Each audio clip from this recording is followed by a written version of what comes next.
पाठ 12 में हमने फिल्मन और उनकी पत्नी के विषय में पढ़ा।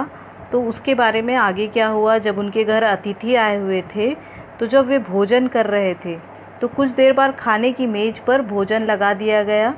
और जब वे भोजन लगा दिया गया तो भोजन में रोटियां, मांस, ताज़े फल आदि कुछ दूध था।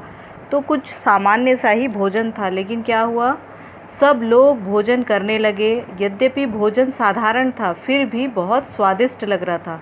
तो वो भोजन था तो साधारण, लेकिन कैसा लग रहा था, बहुत ही टेस्टी, बहुत ही स्वादिष्ट लग रहा था। इसी बीच दूध समाप्त हो गया। अतिथि में से एक ने दूध का बर्तन उठाकर प्यालों में उड़ेला तो उसमें से दूध निकल गया। तो कुछ समय भोजन करने के बाद वो लोग, दूध खत्म हो गया तो फिर वो दूध का जो बर्तन था, खाली बर्तन, उसको जैसे ही उड़ेला तो उसमें से दूध निकलने लगा, जबकि उसमें दूध भी नहीं था।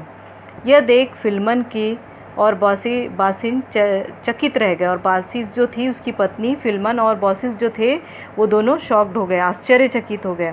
दोनों सोचने लगे, हमारे अतिथि अवश्य ही कोई महान व्यक्ति है। तो दोनों के मन में ये विचार आने लगता है कि हमारे जो अतिथि है वो एक साधारण व्यक्ति नहीं है, कोई बहुत महान व्यक्ति है। कहीं ये दोनों देवता तो नहीं है, परंतु वे कुछ पूछने की साहस नहीं कर पाए। उनके मन में ये विचार आ रहा था कि कहीं वो वहाँ के देवता ना हो, लेकिन उनको पूछने की हिम्मत नहीं हो पा रही थी, तो उन्होंने पूछा भी नहीं इस प्रकार से। तो दोनों अतिथि वृद्ध पति पत्नी की अतिथि सत्कार से बहुत प्रभावित हुए और दोनों जो थे वो उसके स्वागत से बहुत खुश हुए। भोजन करने के बाद फिल्मन और बॉसिस ने अतिथियों को पलंग पर सुला दिया और स्वयं जमीन पर सो गए। सुबह जल्दी उठकर बॉसिस अतिथियों के लिए नाश्ता बनाने लगी। दोनों अतिथि भी जाग गए थे। उन दोनों ने फिल्मन और बॉसिस से अपना परिचय दिया। वे दोनों ओलंपस के देवता हर्मन और ज्यूस थे। तो उन्होंने अपना परिचय देते हुए बताया कि वो कौन थे और किस प्रकार से अपना परिचय दिया कि वो कौन है, वो देवता थे, ओलंपस के देवता थे वो। तो जैसे ही उनको पता चला कि वो तो देवता है, तो वो लोग क्या हुए, उनके चरणों पर जा गिरे और फिर उनको समझाया उन्होंने कि तुम क्यों डर रहे हो, जो गलती किया है वो डरे, हम तो उसकी परीक्षा लेने आए थे, इस घाटी के लोगों की परीक्षा लेने आए थे, लेकिन उन लोगों ने हमारे साथ बहुत ही बुरा बर्ताव किया। तो फिर क्या हुआ, दंड मिल गया है। उधर देखो, उनके मकान पानी में डूब गए हैं। तो उनको दिखाते हैं कि उनको जो उन्होंने बुरा बर्ताव किया था ना, उसकी सज़ा मिल गई है। उनके जो मकान थे वो पानी में डूब गए हैं।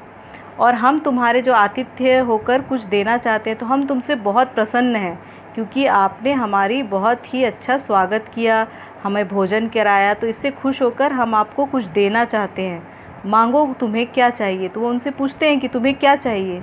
तो घाटी में सचमुच चारों तरफ पानी पानी हो गया था। फिल्मन और बॉसिस का हृदय घाटी में रहने वाले लोगों के लिए दया और सहानुभूति से भर गया। तो उनको बड़ा दुख हो रहा था कि घाटी के लोग जो है वो परेशान थे, पूरी तरफ सब तरफ पानी ही पानी था। तो उनको भी बहुत दया आ रही थी उन पर।